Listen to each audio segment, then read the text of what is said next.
Dr. Amanda with Straightsmile Solutions, straightsmilesolutions.com, and a lot of people are asking me to make more videos about lower incisor extraction, case selection, treatment planning, all that. And I actually have a lot of content on it already. So before I get into this a little bit more, I would like you to watch a few pieces of content that I already have. First of all, I would love for you to go into my channel and just simply in the magnifying glass section to the right of store, put in lower incisor extraction as keyword.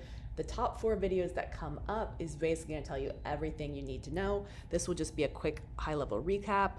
The other video I would love for you to watch is if you put in the word crowding into my keyword search, there is one called Ways to Move Teeth and Correct Crowding, IPR, SD, Expansion, Proclination, and Extraction. And you should understand the 5 different ways we can get space for crowding. So if you understand that, then you'll understand the why.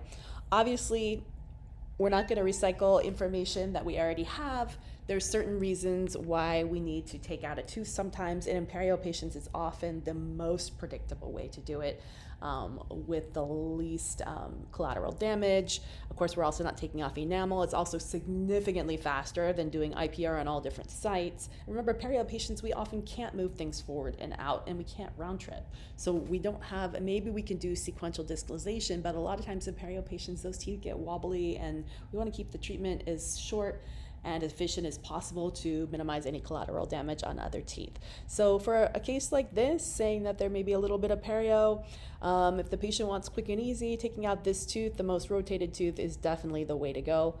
You still might need some IPR as well, and this is where having the CBCT in the plan is really smart. It allows you to see it in all different planes of space if you're using an aligner company that allows that, like Invisalign or Spark.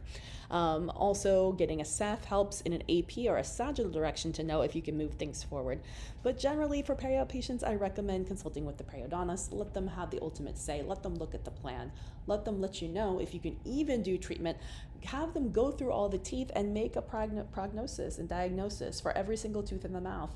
Because if there's teeth that have poor prognosis or guarded prognosis, the patient needs to know that they not only do they need to go back to perio on a regular basis for their PMTs and to have things checked, but sometimes we have to discontinue treatment. And that is the reason why I like the idea of doing a lower incisor extraction, because there is very little collateral damage if we have to discontinue treatment, because this is already out. We can probably close that space in 15 to 20 aligners. I'm not saying everything else is done, but at least the space is closed. It shouldn't take that long to close that. Perio teeth move very quickly, sometimes too quickly. You have to really slow down the movements, or they just tip over and wobble or perf through the bone.